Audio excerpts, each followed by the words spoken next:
저는 40대 여자이고 현재 이혼 절차를 밟고 있습니다. 결혼한 후부터 명절 때마다 시댁에 가면 시아버지와 시어머니께서 손주를 보고 싶다며 아이를 빨리 가지라는 잔소리를 끊임없이 하셨습니다. 시댁 행사나 명절이 다가올 때마다 그런 말들을 들어야 한다는 사실이 저에게는 너무 스트레스로 다가왔어요. 처음에는 결혼한 지 얼마 안 되었을 때는 그런 시부모님들을 이해해 보려고 노력했습니다. 그러나 시간이 지날수록 그들의 요구는 점점 강해졌고 시댁에 가는 것 자체가 두려워지기 시작했어요. 시아버지는 밥상에서 직접적으로 우리가 언제까지 기다려야 하느냐? 며 자주 물었고 시어머니는 아이 하나 없으니 집안이 조용하고 썰렁하다. 며 자주 한숨을 쉬며 나무라셨습니다. 남편이 옆에서 아무리 제 편을 들어줘도 시부모님은 그런 언행들은 변함이 없어 너무나 곤혹스럽고 큰 압박이었죠. 설이나 추석 같은 큰 명절이 되어 친척들 가족 모임 자리에서조차 아이에 대한 이야기는 끊이지 않았습니다. 시아버지는 주변 친척들에게 우리 며느리가 무슨 문제가 있는 건지 아직 아이를 안 낳고 있어. 참 답답하네. 같은 말들을 내뱉으셨고 친척들까지도 저에게 아이 계획을 물어보곤 했습니다. 명절은 원래 가족끼리 모여서 즐거운 시간을 보내야 할 때인데 저는 늘 그 자리에서 심리적으로 지치고 괴로워했어요. 한 번은 시어머니께서 여자가 아이를 못 낳으면 그건 문제가 있는 거야. 라고까지 말씀하셔서 큰 충격을 받았습니다. 그날 밤 저는 잠에 들지 못하고 서러움에 남편에게 울분을 토하며 대체 시부모님들에게 내가 무슨 잘못을 했길래 이런 얘기를 들어야 하는 거야. 당신에겐 한마디 안 하고 나한테 그러시잖아. 고 호소했어요.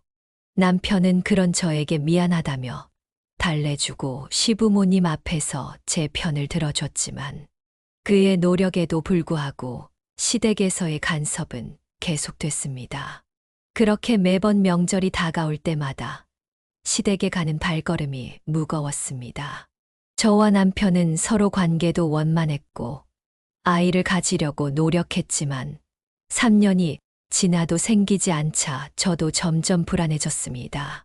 그래서 병원을 예약했고 병원에 가는 날 병원에 도착하자 마음이 무겁고 긴장감이 느껴졌습니다.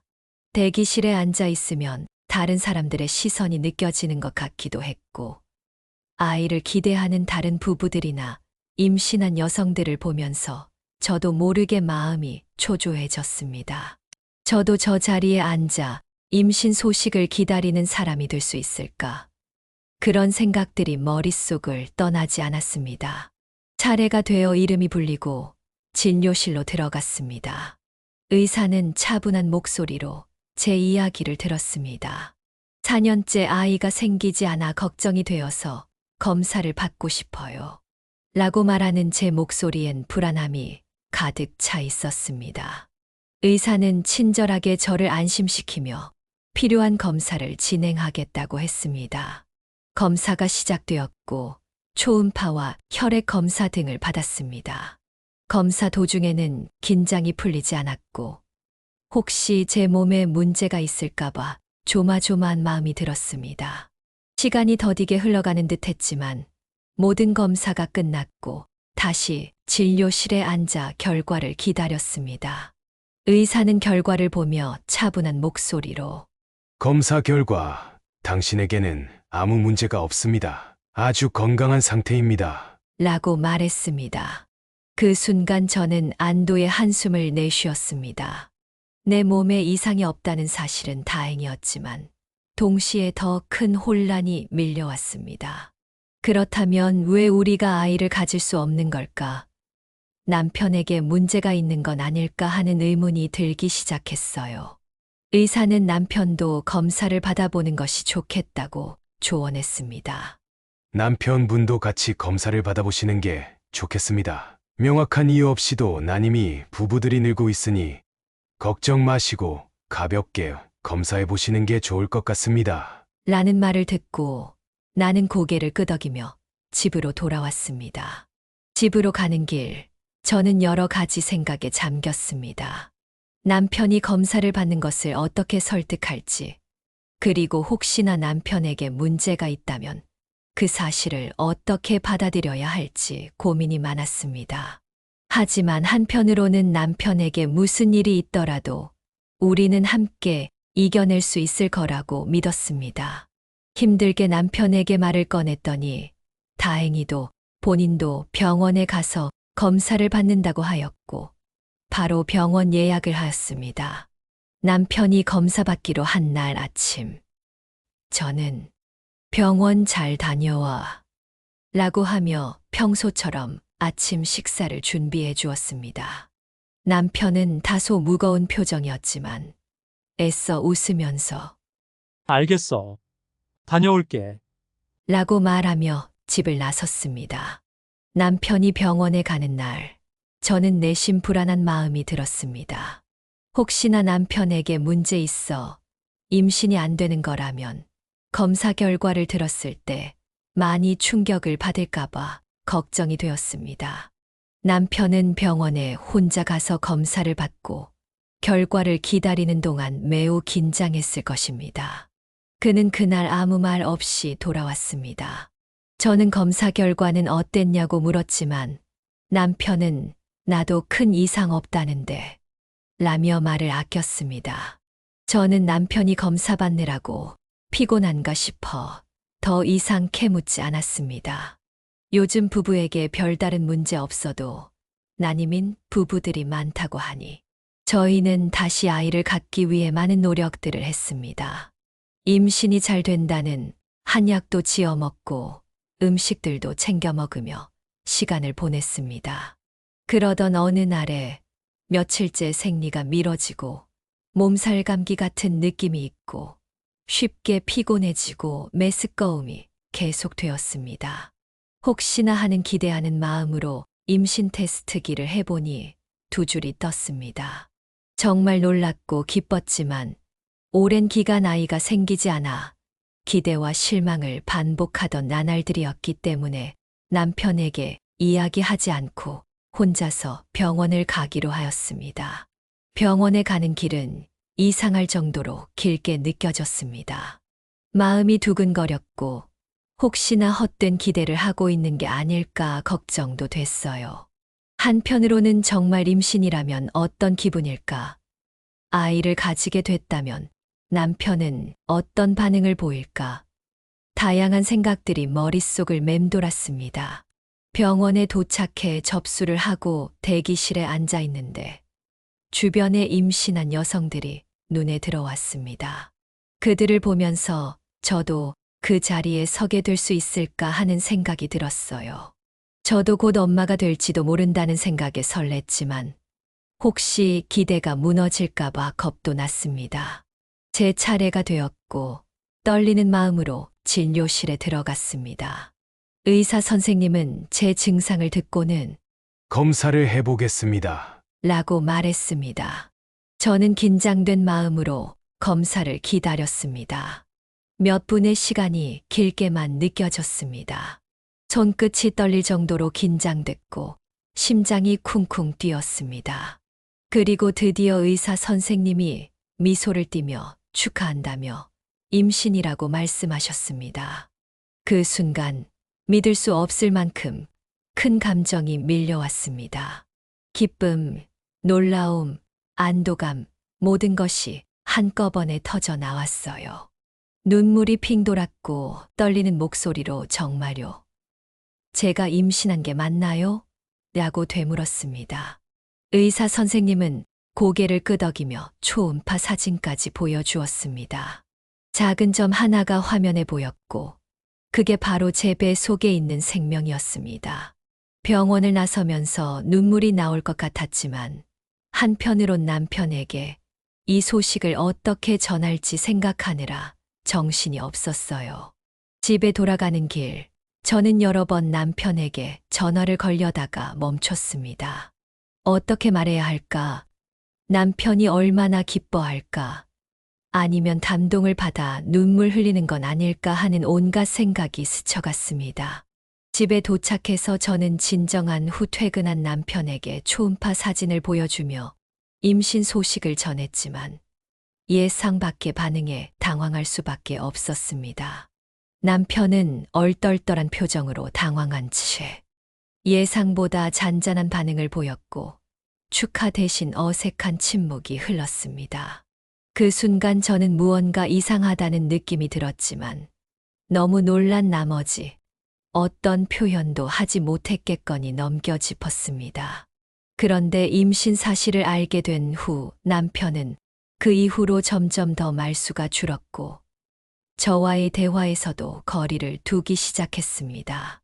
저는 남편이 일 때문에 스트레스를 받고 있다고 생각하며 얼마나 힘들면 그토록 원하던 아이를 임신해도 저렇게 힘들어 할까 하며 그를 오히려 이해했습니다. 그런 상태로 시간이 흘러 아들을 출산하게 되었습니다. 출산 직후 병실에서 손주를 처음 보았을 때 시부모님의 표정은 그 어느 때보다도 밝고 따뜻했습니다. 시어머니는 눈물을 글썽이며 이렇게 예쁜 손주를 보게 해주려고 그동안 오래 기다리게 했구나. 정말 꿈만 같다. 라고 말하며 아기를 품에 안았습니다. 시아버지는 손을 떨며 아기의 얼굴을 조심스럽게 쓰다듬었고 이렇게 귀한 생명이 우리 집안에 오다니 정말 복덩이가 따로 없다. 라며 감격했습니다. 아기가 태어난 후 시부모님은 병원을 거의 매일 찾아왔습니다. 시어머니는 우리 집 대를 잇는 귀한 손주가 태어났다며요. 아기를 바라보는 눈빛이 애틋했습니다. 매번 오실 때마다 과일과 보양식을 준비해 오셨고 아기의 건강을 세심하게 챙기셨습니다. 시아버지도 늘 아기를 안고 싶어 하셨고 아기를 보며 연신 웃음을 참지 못했습니다. 출산 후 산후조리 기간 동안 시어머니는 특히 적극적으로 도움을 주었습니다. 이제 너도 아기의 엄마가 되었으니 몸조리 잘해야 한다. 며 집안일을 대신 해주거나 아기 돌보는 법을 알려주며 세심하게 돌봐주셨습니다. 시어머니는 자신의 경험을 나누며 건강한 아이를 키우려면 엄마가 먼저 건강해야 한다. 고 강조했고 시아버지는 조용히 아기의 잠을 방해하지 않으려 노떠 있었지만 남편의 반응은 전혀 달랐습니다. 처음엔 남편도 그저 출산의 여파로 피력하며 집안을 돌보았습니다. 시부모님은 손주에 대한 기쁨에 들곤해서 그런가 싶었지만 시간이 지날수록 남편의 차가운 태도는 뚜렷해졌습니다. 아기를 안아주기는커녕 제대로 쳐다보지도 않았고 그를 향한 애정이나 관심도 전혀 보이지 않았습니다. 남편은 마치 아들이 자신의 아이가 아니라고 확신하는 듯했습니다. 남편은 아들의 존재를 거의 무시하듯 행동했습니다. 아기가 울면 저 아이는 왜 이렇게 시끄럽냐? 며 한숨을 쉬며 방을 나가버리곤 했습니다. 아기를 달래주는 일도 기저귀를 갈아주거나 밥을 먹이는 일에도 전혀 참여하지 않았습니다. 마치 자신과 아무 관련이 없는 아이인 것처럼 남편은 무심하게 행동했고 저는 점점 혼란스러워졌습니다. 한 번은 제가 남편에게 아이가 당신을 닮은 것 같아. 특히 눈매가 라고 말했을 때 남편은 비웃듯이 나를 닮았다고? 그럴 리가 없지. 라고 말했습니다. 그때 남편의 말투는 차갑고 경멸이 묻어 있었습니다. 그 말을 들은 저는 가슴이 철렁 내려앉았고 무언가가 잘못됐다는 것을 그제서야 직감했습니다. 남편은 아들을 바라볼 때마다 차가운 눈빛으로 의심을 가득 담은 눈으로 쳐다보곤 했습니다. 남편은 점점 더 노골적으로 아들을 대했습니다. 집에 돌아오면 아들이 저를 보고 기어가며 아빠라고 부를 때마다 남편은 얼굴을 찌푸리며 아이를 밀어내곤 했습니다. 저 아이가 나를 아빠라고 부를 자격이 있는지 모르겠어. 라는 말을 들었을 때 저는 너무 충격을 받아 말문이 막혔습니다. 남편은 아들이 부를 때마다 무시하거나 방을 나가버렸고 때론 아예 투명인간처럼 없는 듯 행동했습니다. 남편의 차가운 태도는 아들에게만 국한되지 않았습니다. 저에게도 점점 거리를 두고 차갑게 대하기 시작했습니다. 한 번은 제가 아들을 데리고 남편에게 다가가 우리 같이 아기랑 놀자라고 부탁했을 때 남편은 비아냥거리며 내 아들하고 놀아난 상관없어. 라고 대꾸했습니다. 그 말을 듣는 순간 저희 마음은 무너졌습니다. 왜인지 남편은 마치 내가 다른 사람과 관계를 맺어서 아이를 낳았다고 확신하는 것 같았고, 그로 인해 저를 바라보는 눈빛에도 냉랭함이 가득했습니다. 남편과의 대화는 거의 끊기다시피 했습니다. 제가 이야기를 꺼내려고 해도 남편은 말수도 적어지고 날카로운 말로 저를 밀어냈습니다. 대체 내가 무슨 잘못을 했느냐 울분을 토하며 묻자 남편은 가증스럽기는 내가 더 잘 알잖아. 내가 말하지 않아도. 라며 더 이상 말하지 않았습니다. 그 말 속에는 뭔가 감춰진 의심과 원망이 깃들어 있었고, 저는 그 의미를 아무리 곰곰이 되새겨봤지만 왜 남편이 나와 아들을 이렇게 차갑게 대하는지 도무지 알 수가 없었습니다. 결국 어느 날 술에 취한 채 집에 들어온 남편은 참지 못하고 그동안의 이야기를 해주었습니다. 저 아이가 내 아들이 아닐 수도 있다는 생각은 안 해봤어. 그는 차갑게 말하며 눈을 부릅뜨고 저를 노려보았습니다. 그의 말이 끝나기가 무섭게 나는 충격을 받았습니다. 그는 자신이 무정자증이라는 사실을 숨기고 있었던 것입니다. 병원에서 난임 검사를 받았을 때 본인은 무정자증이라고 진단을 받았었다며 저에게 화를 냈습니다. 그 순간 남편이 임신 사실을 알게 된 후부터 왜 그토록 나와 아들에게 차갑게 대했는지 모든 퍼즐이 맞춰졌습니다. 그리고 곧 임신을 준비하는 과정에서 아무것도 모르는 저에게 같이 노력해보자며 했던 거짓된 말들과 준비 기간이 길어질수록 저를 탓하는 듯한 말들이 떠올랐습니다. 네가 나를 배신한 거야. 그 아이는 절대 내 아들이 아니야. 남편은 고함을 치며 테이블을 주먹으로 내리쳤습니다. 그 소리에 깜짝 놀란 아들이 울음을 터뜨렸지만 남편은 전혀 개의치 않았습니다. 오히려 아이를 바라보며 너도 알잖아. 내가 내 아빠가 아니라는 걸 내 존재 자체가 날 부끄럽게 만들어.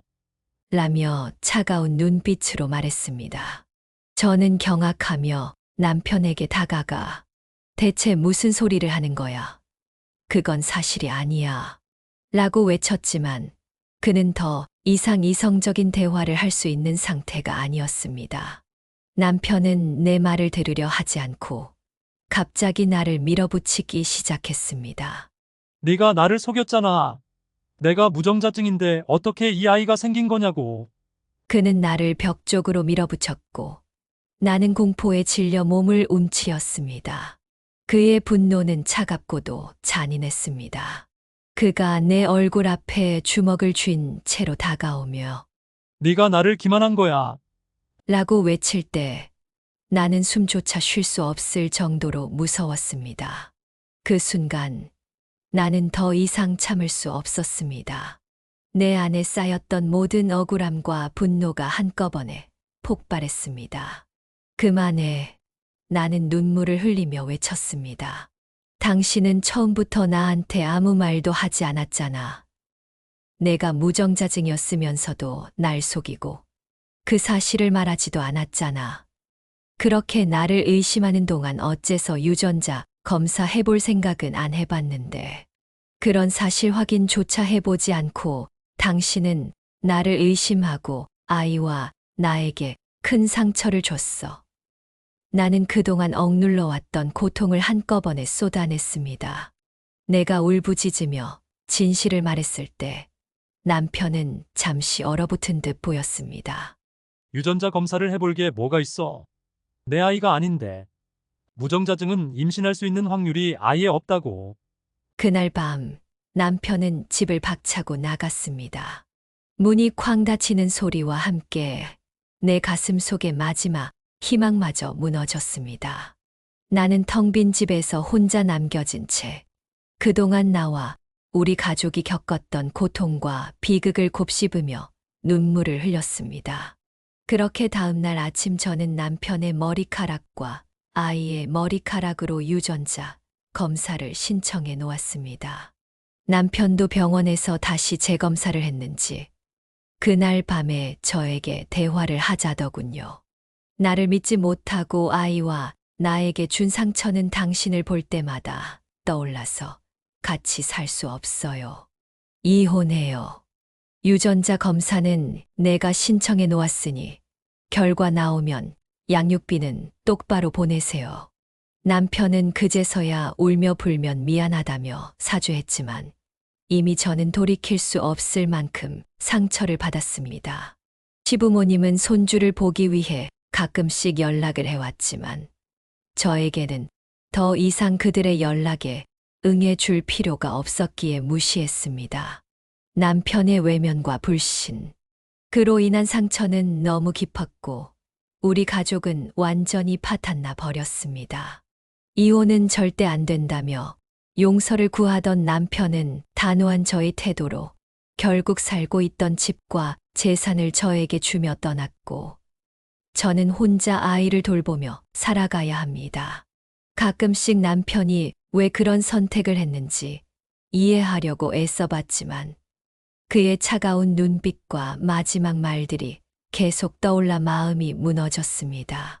우리의 결혼 생활은 이렇게 처참하게 끝이 났지만 아이에게는 부족함 없는 환경에서 자라날 수 있도록 노력하며 살아가려 합니다.